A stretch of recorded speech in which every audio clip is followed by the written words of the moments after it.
آج کل میں سما نیوز کے ساتھ وابستہ ہوں اور حسن نثار صاحب کا جو پروگرام ہے اس میں کچھ اپنا حصہ ڈال رہا ہوں. یہ میری خوش قسمتی ہے. تو میرا جو پیشن ہے وہی لکھنا لکھانا اور یہی میرا پروفیشن بن گیا ہے. قاضی فائز عیسیٰ کا اگر گروپ ہوتا تو وہ کبھی 15 ججوں کو نہ بٹھاتے, فل کورٹ اجلاس نہ منعقد کرتے.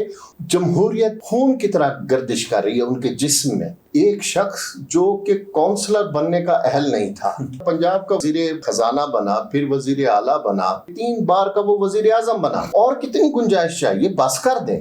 عمران خان کو آپ کہاں پہ دیکھ رہے ہیں؟ سیاست میں ان کا میں کوئی رول نہیں دیکھ رہا.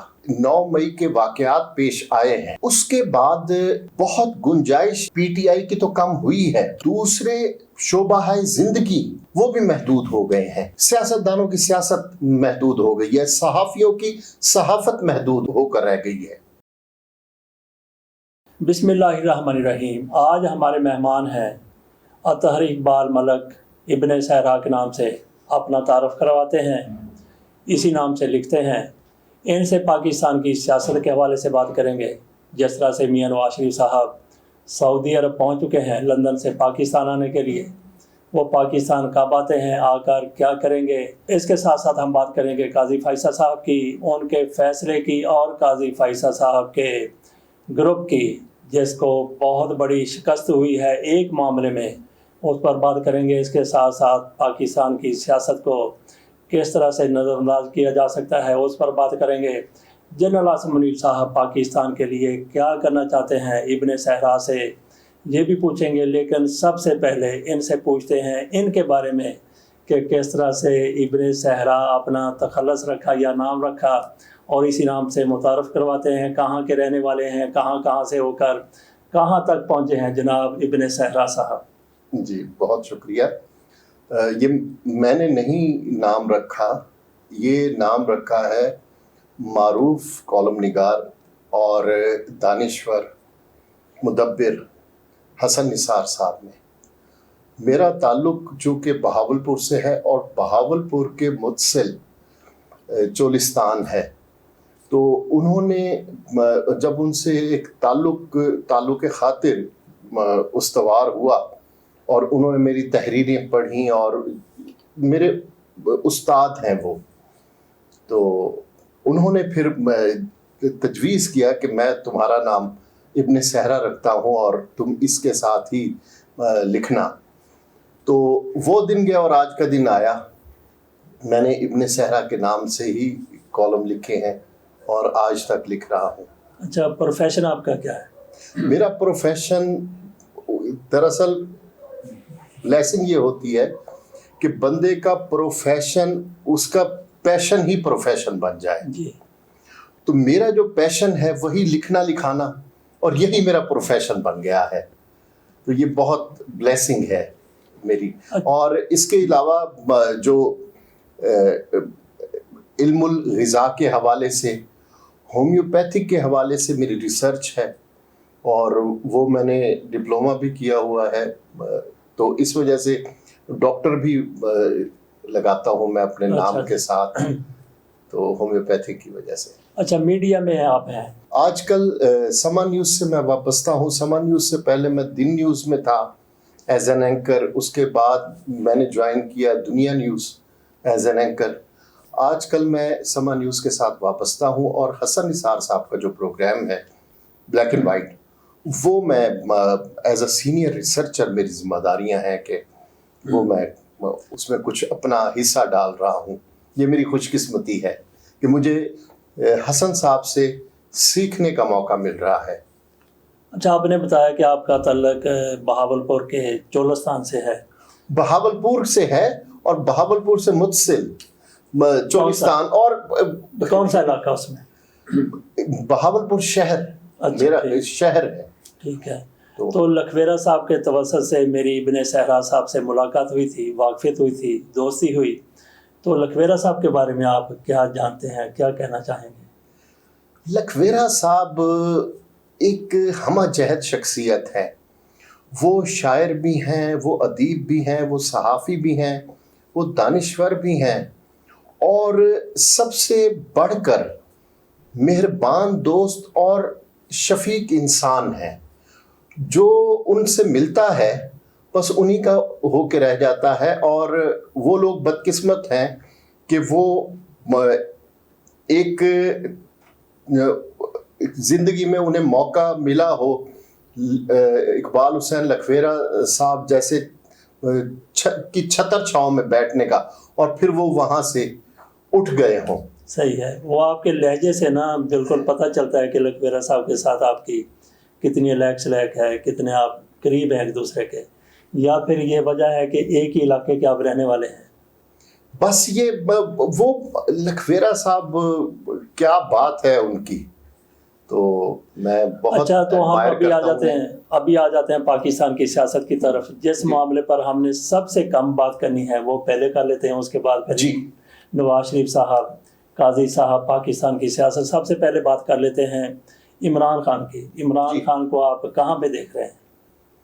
عمران خان کو سر دست پاکستان کی سیاست میں ان کا میں کوئی رول نہیں دیکھ رہا۔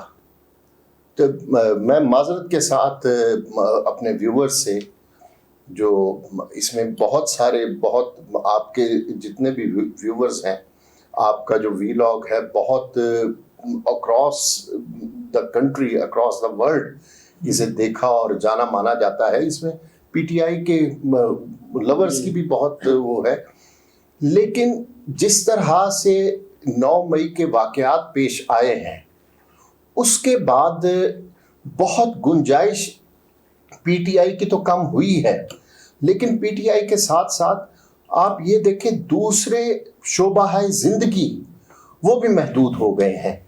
سیاستدانوں کی سیاست محدود ہو گئی ہے، صحافیوں کی صحافت محدود ہو کر رہ گئی ہے، ٹھیک ہے۔ ہر چیز کو اس نے وہ پاکستان کے لیے تو وہ اب یہ کس نے کیا کس نے نہیں کیا، ٹھیک ہے، یہ ساری چیزیں آئیں گی عدالت میں شواہد کے ساتھ، ہم اس پر تو کوئی بات کرتے ہی نہیں ہیں، ٹھیک ہے۔ لیکن یہ سانحہ کہہ لیں، اسے حادثہ کہہ لیں، لیکن یہ بہت بڑا حادثہ ہے پاکستان کی سیاست کے لیے،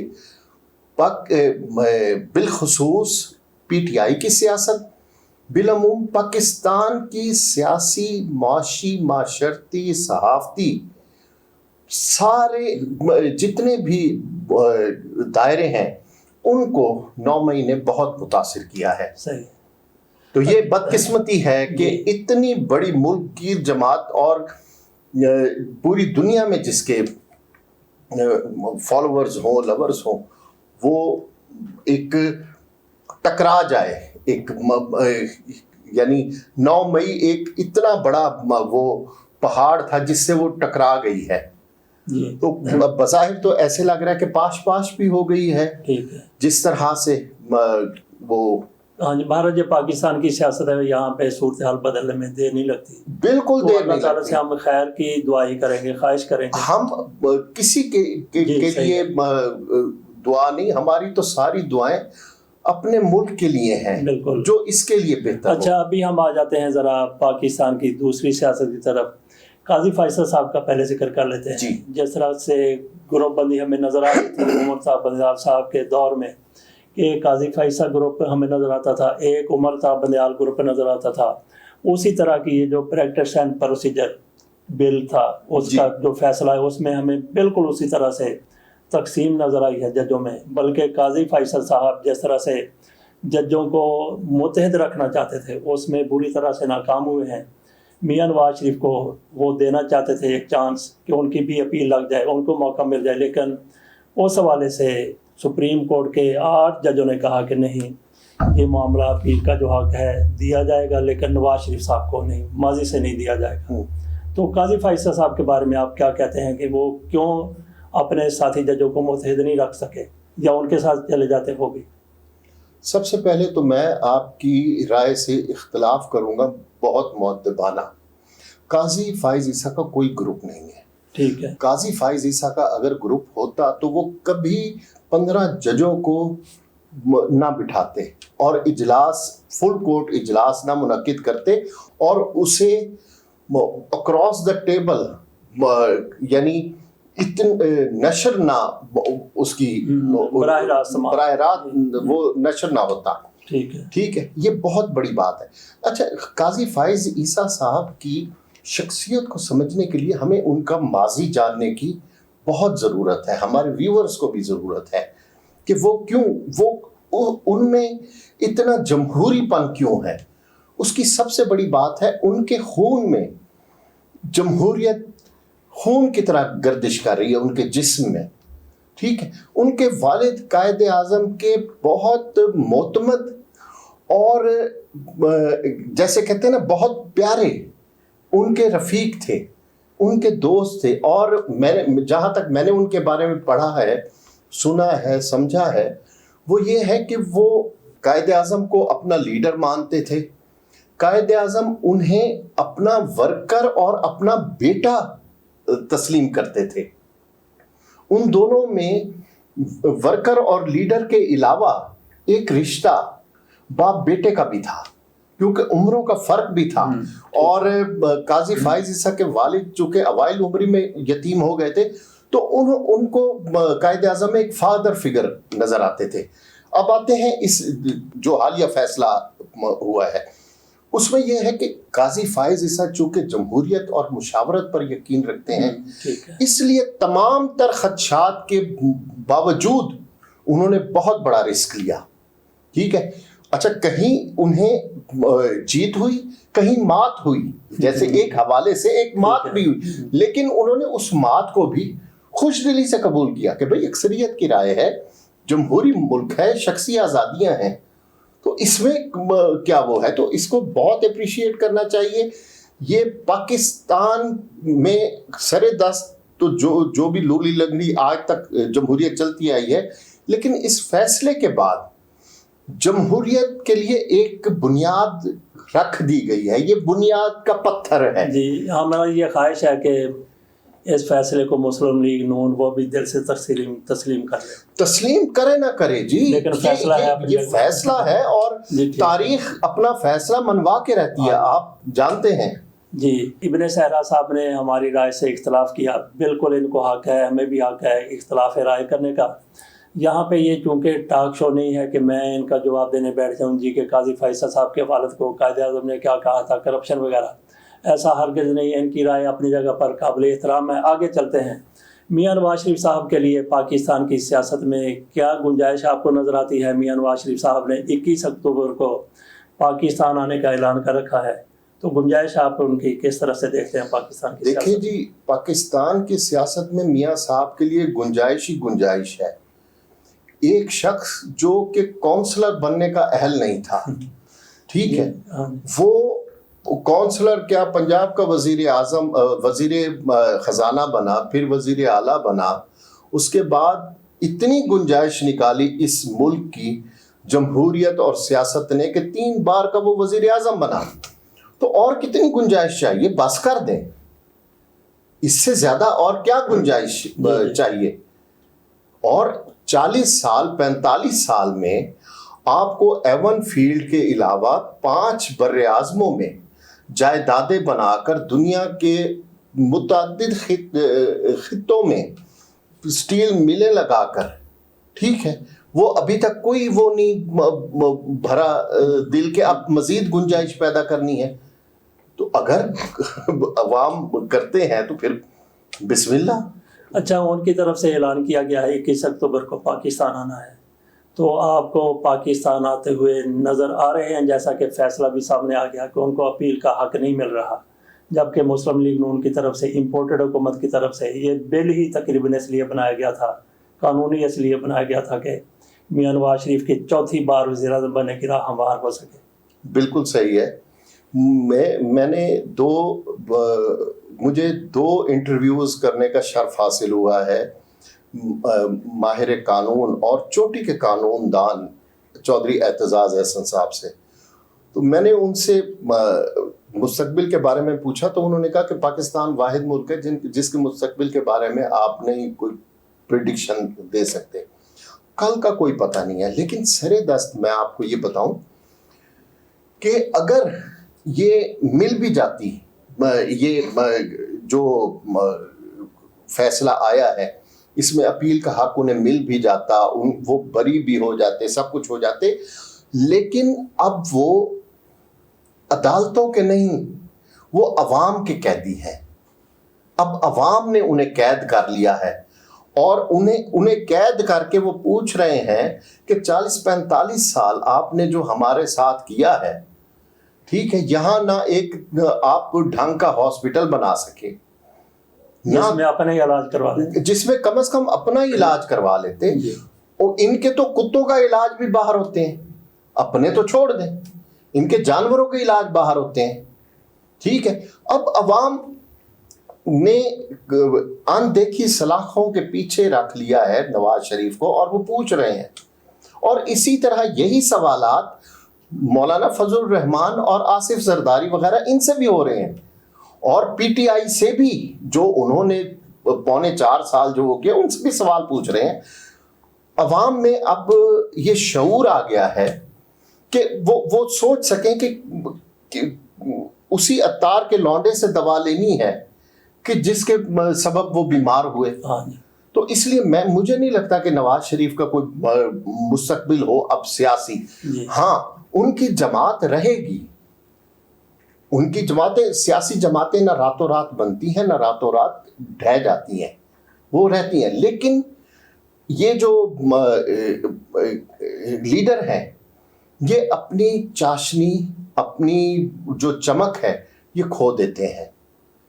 اور نواز شریف وہ ہیں جنہوں نے اپنی جو الزامات ان پر لگے ہیں اور ان میں سے متعدد ثابت بھی ہوئے ہیں، اس کے بعد ان کی گنجائش باقی نہیں رہتی۔ جہاں تک سوال پیدا ہوتا ہے ان کے واپس آنے کا، میں اپنی رائے بعد میں دوں گا۔ قمر الزمان کائرہ ایک بہت سنجیدہ پیپلز پارٹی کے رہنما ہیں، وہ یہی کہہ رہے ہیں کہ مجھے نہیں لگتا کہ میاں صاحب آئیں۔ خورشید شاہ نے بھی یہی کہا، خورشید صاحب نے بھی یہی کہا، لیکن میں قمر الزمان کائرہ کو کوٹ کروں گا کہ وہ زیادہ اس بندے پر کوئی الزام بھی نہیں لگ سکا۔ خورشید صاحب پر تو الزامات بھی لگتے رہے ہیں۔ اچھا، آپ نے کہا جی کہ عوام جو ہے پوچھیں گے، پیپلز پارٹی سے پوچھیں گے، نون لیگ سے پوچھیں گے، تحریک انصاف سے پوچھیں گے۔ اچھا، میں سمجھتا ہوں کہ اگر عمران خان کو 5 سال پورے کرنے دیے جاتے اور اسی طرح سے سلسلہ چلتا رہتا جس طرح سے ان کی حکومت چل رہی تھی، مہنگائی کا جو آپ پتہ ہی ہے کیا صورتحال تھی، اوپر گئی ہوئی تھی، تو لوگ پوچھتے نہ عمران خان سے بلکہ گریبان سے پکڑتے۔ اس دوران پھر امپورٹڈ حکومت آ گئی، انہوں نے جو بیڑا گرک کر دیا، لوگ بھول گئے عمران خان کے جو مہنگائی کو، جو طوفان تھے، ان کی طرف توجہ ہو گئی پوری، اور انہوں نے کہا تھا جی کہ ہمارے پاس بڑی ماہر ٹیمیں ہیں، ہم بڑے تجربہ کار ہیں، لیکن تجربہ آپ کے سامنے ہے اسحاق ڈار کا۔ اور اس کے بعد معاملات پھر آ گئے نگران حکومت کے پاس، اور نگران حکومت کو اسٹیبلشمنٹ چلا رہی ہے، اس میں کسی شک والی بات نہیں ہے۔ براہ راست جنرل عاصم منیر صاحب کی طرف سے کہا گیا ڈالر کو اس طرح سے کرنا ہے، پیٹرول کو اس طرح سے کرنا، باقاعدہ اعلان ہوا، ٹھیک ہے۔ اچھا، اس کے بعد ڈالر بھی اپنی جگہ چھوڑتا ہوا نیچے گیا ہے، روپیہ بہتر ہوا ہے۔ تو آپ اس حوالے سے کیا کہتے ہیں؟ جنرل عاصم منیر صاحب، انہوں نے جس طرح سے معاملات کو بہتر کیا ہے، یہ امپورٹڈ تو بالکل ہی گئے گزرے ہو گئے، تو ان سے آپ کو کیا توقع ہے؟ سب سے پہلے پھر وہ معذرت کے ساتھ آپ سے اختلاف کروں گا کہ یہ جو 2 دفعہ آپ نے اپنے سوال میں لفظ امپورٹڈ دہرایا ہے، تو یہ امپورٹڈ کیا ہے؟ کوئی امریکن سینیٹر یا امریکی نمائندگان یا یہ جو چلے یہ معروف نام ان کا ہو گیا، نہیں، معروف اور مروجہ جو بھی سیاسی قباحتیں، جمہوری قباحتیں، جمہوری غلاظتیں ہیں، ٹھیک ہے، انہی کے بل بوتے پر وہی آئے نا۔ ایک کوئی گن پوائنٹ پر تو نہیں وہ کیا، ایک قرارداد پیش کی گئی عدم اعتماد کی، اور اس کے ذریعے وہ ہوا، اور اس میں سپریم کورٹ نے بھی انڈورس کیا، تو امپورٹڈ کہاں سے ہو گئی؟ انہوں نے جو بھی کیا وہ شکر الحمدللہ ثابت ہو گیا کہ عمران خان کے بعد یہ جو 14، 15، 16، 13 جتنی جماعتیں تھیں، یہ ساری نااہل۔ عمران خان کی نااہلی کے بارے میں تو آپ نے خود اس پر روشنی ڈال دی کہ لوگ گریبان سے پکڑتے، اور وہ انہوں نے بھی ثابت کر دیا۔ اب کسی نہ کسی نے تو ملکی حالات سنبھالنے تھے، تو وہ chief of the army staff نے اگر آگے بڑھ کر یہ انیشیٹو لیا ہے اور یہ کہا ہے کہ ہم نے یہ کام کرنے ہیں ملک کی بہتری کے لیے. اور آپ دیکھیں FATF کا معاملہ ہو یا پاکستان کو ڈیفالٹ سے بچانا ہو, در پردہ مقتدر حلقے ہیں, انہوں نے بہت بڑا رول پلے کیا ہے, یہ سب مانتے ہیں. ٹھیک ہے, اب فوج کی وجہ سے آپ یہ دیکھیں کہ چینی اب کین کمشنر جو پنجاب ہیں عبدالرؤف صاحب, وہ میرے دوست ہیں, انہوں نے ایک بات کہی, انہوں نے کہا کہ اگر فوج یہ نہ سنبھالتی یہ بارڈر کی صورتحال کو تو اس نے 250-300 پر جانا تھا فی کلو چینی وہی اپنے اس پر آئی 140 تقریباً 150 پر. ٹھیک ہے, اس کے علاوہ کھاد جو مشرق بعید تک جاتی تھی, سینٹرل ایشیا تک جاتی تھی, ٹھیک ہے, وہ ختم ہوئی. ڈالر, گندم, یہ ساری چیزیں, ڈالر انشاءاللہ اپنی اس پر آئے گا. ہمیں دعا کرنی چاہیے جو بھی ہمارے ملک کے لیے وہ اچھے کام کر رہے ہیں, اور خاص طور پر جنرل عاصم منیر. اگر یہاں تک رپورٹ ہوا ہے کہ وہ جس وقت کابینہ کے اجلاس میں یا اپیکس کمیٹی میں بیٹھتے ہیں تو وہ بہت تیاری کے ساتھ بیٹھتے ہیں, اور وہ پوچھتے ہیں کہ پچھلی میٹنگ میں یہ ڈسکس ہوا تھا, یہ کام کر رہے تھے, یہ اب تک کیوں نہیں ہوئے. اور وہ بعض اوقات وہ جذباتی بھی ہو جاتے ہیں, ان کا لہجہ تلخ بھی ہو جاتا ہے. اس کی وجہ کیا ہے؟ وہ درد مندی سے ایک کام کرنا چاہتے ہیں, کیونکہ فوج کے پاس یہ جنوری میں الیکشن ہونے 4 مہینے ہیں. جیسے آپ نے کہا ہے کہ نگرانوں کو بڑے نگران چلا رہے ہیں, ٹھیک ہے, فوج چلا رہی ہے, تو ٹھیک ہے, انہوں نے اس کو ان ساری چیزوں کو ٹھیک کرنا ہے. تو اب 4 مہینے ہیں جس میں فوج نے یہ اگلی جو الیکشن ہونے ہیں یا اگلے جو منتخب نمائندے ہونے ہیں ان کو ایک بہتر پاکستان دینا ہے, ان کی کوشش ہے.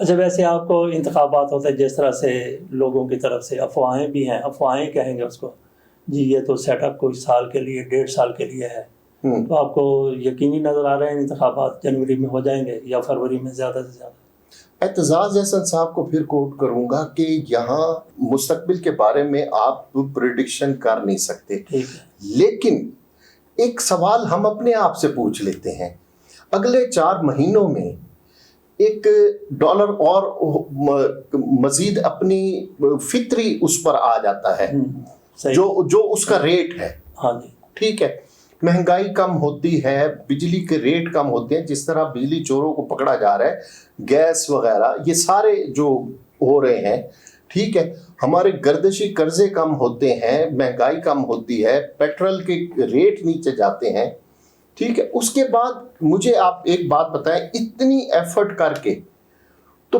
پھر کس کو لانا چاہتے ہیں, کون آئے اور آئے جی آپ آ جائیں اور اس پر یہ ہم نے یہ ٹھیک کر دیا یہ کام, آپ وہیں سے شروع کریں جہاں سے آپ نے خراب کیا تھا.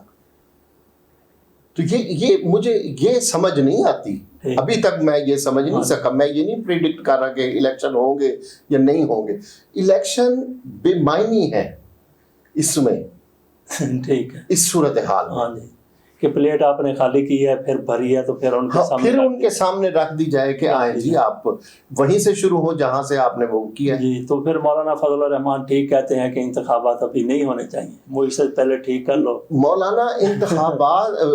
مولانا نے جو انتخابات کے حوالے سے بات کی ہے, مولانا زد میں آنے والے ہیں.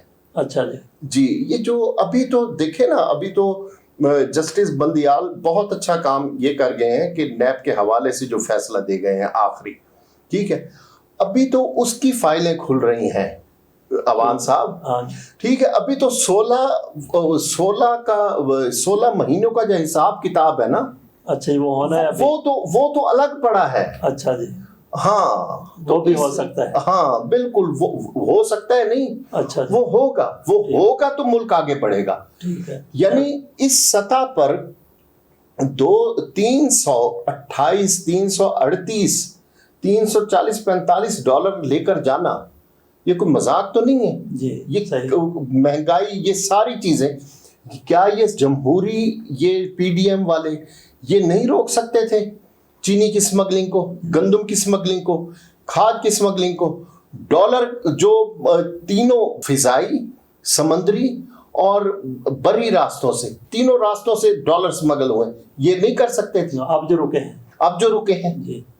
اور وہ والی بات حسن نثار صاحب نے اپنے شو میں کہا تھا کہ میاں صاحب جو آ رہے ہیں ان سے یہ پوچھیں کہ انہوں نے وہ کون سا ایسا نسخہ لے کے آ رہے ہیں جو انہوں نے اپنے چھوٹے بھائی کو نہیں دیا تھا. جی صحیح ہے. تو میاں صاحب سے یہ تو پوچھنا بنتا ہے. صحیح. بہت بہت شکریہ جی. Thank you sir.